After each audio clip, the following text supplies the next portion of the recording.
அழுகை மறைந்திருக்கும் ஒரு வரமா அல்லது உதவிக்கான அழைப்பா? Is crying a blessing in disguise or a call for help? நாம் ஏன் அழுகிறோம் என்று நீங்கள் எப்போதாவது யோசித்திருக்கிறீர்களா?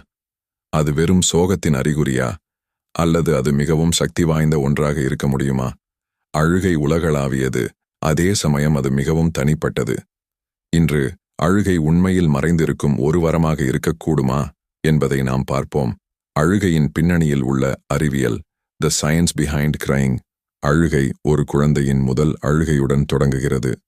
அது உறவுகள் மற்றும் அனைவருக்கும் மகிழ்ச்சி தருகிறது. பிறந்த குழந்தை அழாவிட்டால் உறவுகள் மற்றும் மருத்துவர்கள் கவலை கொள்வார்கள். இந்த முதல் அழுகை உலகத்துடன் நம்மை இணைக்கிறது.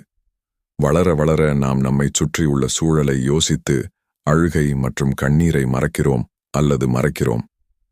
உண்மையில் கண்ணீர் உங்களை உணர்ச்சி ரீதியாகவும் உடல் ரீதியாகவும் குணப்படுத்த உதவுகிறது என்பது உங்களுக்கு தெரியுமா? அழுகை உங்கள் பாராசிம்பேடிக் நரம்பு மண்டலத்தை செயல்படுத்துகிறது, உங்கள் உடலையும் மனதையும் அமைதிப்படுத்துகிறது. இது நச்சுகள் மற்றும் மன அழுத்த ஹார்மோன்களையும் வெளியேற்றுகிறது. எனவே பின்னர் நீங்கள் நன்றாக உணர உதவுகிறது. அழுது முகம் துடைத்த முகம் எவ்வளவு தெளிவாக இருக்கும் என்பதை பாருங்கள்.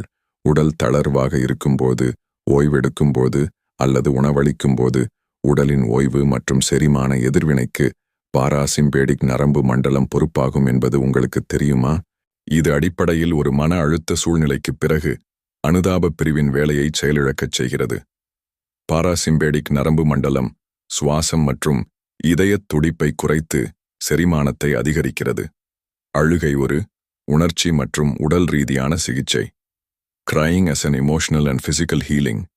அழுவது என்பது சோகத்தை பற்றியது மட்டுமல்ல.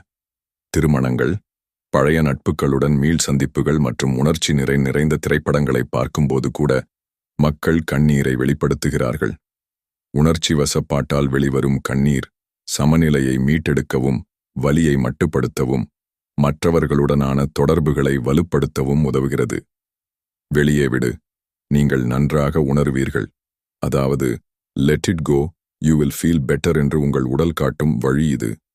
அழுவது ஒரு கவலையாக மாறும்போது, when crying becomes a concern. அழுவது ஆரோக்கியமானது என்றாலும் அதிகப்படியான அல்லது எல்லாவற்றிற்கும் தொடர் அழுகை ஆழமான வேறு ஒன்றின் அறிகுறியாக இருக்கலாம். அது உங்கள் அன்றாட வாழ்க்கையில் தலையிடத் தொடங்கினால் அது அடிப்படை மனச்சோர்வு அல்லது பதட்டத்தை குறிக்கலாம். உதவியை நாட தயங்காதீர்கள். ஒரு நிபுணரிடம் பேசுவது பெரிய மாற்றத்தை ஏற்படுத்தும். அழுகை மறைந்திருக்கும் ஒரு ஆசீர்வாதமா? Is crying a blessing in disguise? இறுதியில் அழுவது மறைக்க